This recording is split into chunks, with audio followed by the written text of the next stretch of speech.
Oh, Inca! What befell upon us is written in my soul. That same anguish is present in the millions of your descendants who live in misery, as a result of what you are about to do. Am I responsible for that? Within 24 hours you will be. Are you instilling fear in me, instead of giving me an insight of what I must do or what I should have done? Inca! I have just told you the results of your short-sightedness. I made peace with Atahualpa and left him somewhat consternated at the prospects of our latter days in the past. Hernando, what happened? Is he coming to dine with me? Francisco.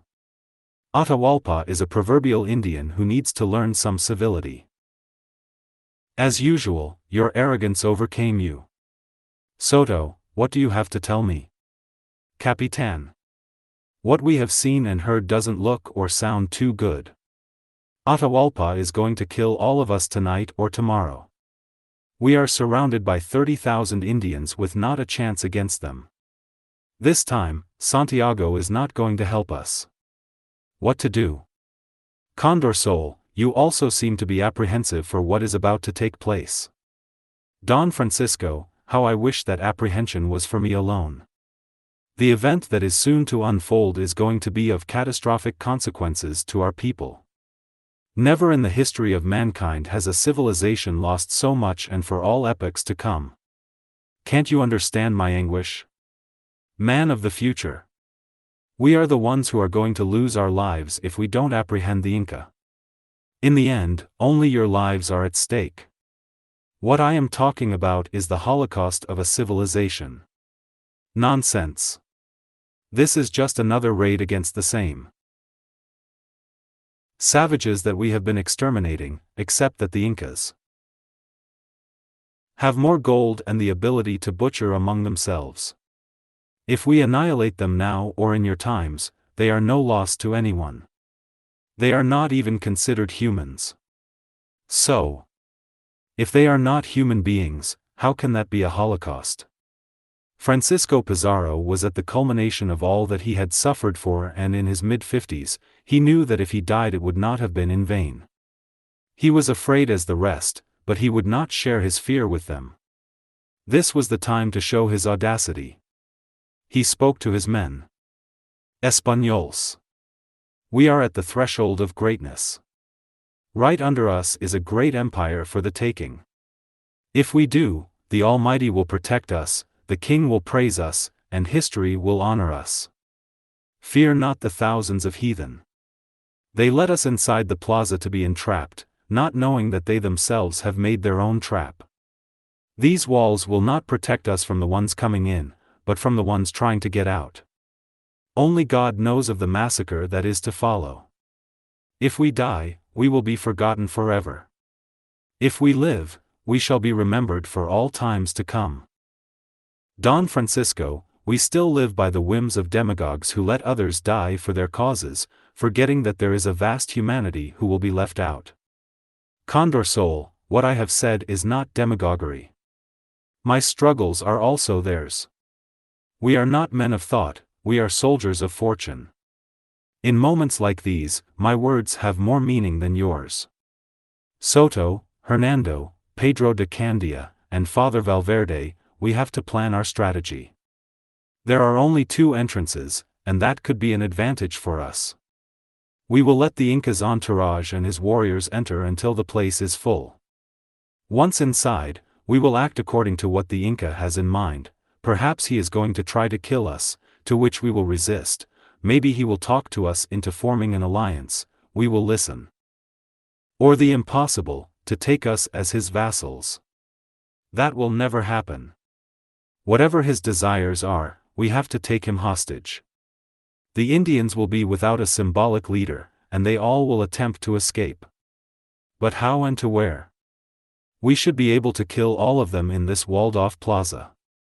Pedro de Candia, take the small cannon and the harquebuses to the tower. Aim them at where the multitude of Indians are going to be. When you receive my orders, fire at will. The noise and the smoke will cause panic in these heretics, who think that our weapons are the scepter of thunder of their god of war. Capitan. Just make a sign with your handkerchief, the sound of my arms will make echo to your orders. Well said, Greek. We have 177 men, 67 of which are of the cavalry. Let us divide in 3 sections. I will stay with Father Valverde in the palace of Atahualpa. Hernando Pizarro, you take the house of the virgins. There are no women, so save your cojones. For the fight. Soto, Mina, and Benalcazar, take your horsemen.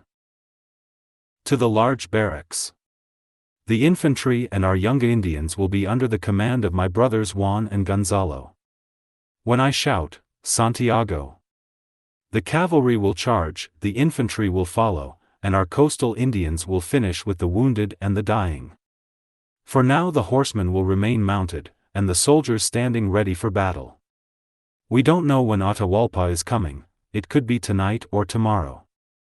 Soto, did the Inca mention if he was coming with armed men? He said that they were coming armed. I told him that he could come any way he wished, that all you wanted is to have dinner with him. He seemed to indicate that his warriors would be carrying only ceremonial weapons. But he appeared to have a dilemma on how they should come. Whether they come tonight or tomorrow, armed or not, all our men have to do is to toughen their cojones. Francisco. They better enlarge their bladders. Many of them are already urinating from fear. Hernando. They will be shitting in their pants when morning comes. That is good, it will keep them awake and alert. Father Valverde, as the chaplain of our troops, you will be the first one to go to Atahualpa and recite him el requerimiento, so that they know what the crown and the church wants of them. If you are in good terms with the Almighty, we will be saved from bloodshed. If you are not, we have to do as I planned. Capitan. KVA. Are you using me as a sacrificial lamb, because I am a priest? Yes, Father. Your mission is to convert that heathen. If you die, the Lord will reward you in heaven. If you live, you will be the spiritual leader of all these heretics, wearing red robes, fancy hats, and silky shoes. Valgame Dios. You are the devil dressed with the tunic of Santiago. The theater of an imminent genocide was planned. The Inca would be at the mercy of their god. Great Atahualpa. Like I have asked you before, let me go and kill the strangers, except for the barber to make you handsome, the one who makes weapons, and one Hernando Sánchez Murillo who domesticates the offspring of those big animals that reproduce by mounting just like our llamas do. Inca. Their horses are not supernatural, and the strangers are not the true Wiracahas. They are none of those things, and why I can get rid of them, if you give me 500 warriors. Sinquinchera. Quilamesa killed 3 of them, and you think that you can kill all of them. The warriors of Tums were able to do that while the Spaniards were jumping from their boat, and not on horseback. I am not against your proposition, and I wish you could have done away with all of them. However, you must understand that you are fighting a different civilization who think of themselves superior, and they are, but not for the reasons that they believe they are. To the invaders we are not humans, and to them one of their soldiers is worth 100 of you. Cunter Sol. The Sapa Inca should let Sinquinchera bring those 3 Spaniards, and kill the rest. Marca Vilca, the foreigners are not a subjugated people. Like you are. Freedom is a concept that lets people do the utmost for their own interests. I don't know if you understand what I am trying to tell you, maybe Rumanawi does. He is going to fight when it is convenient for him, and when the Inca needs him he may not be around. You want us to be united for a common cause, and Rumanawi will be free to do as he pleases? No, Marca Vilca. You should all come to a consensus. For this is the last war you will ever fight. Man of the future, fear not for us, but for what is going to happen to them. We have won all the battles in the empire, feats more difficult to accomplish than to fight against a few invaders. How can we lose what it is already polished in stone, and sealed with blood? That is why I sent them those miniature towers of stone and the headless ducks.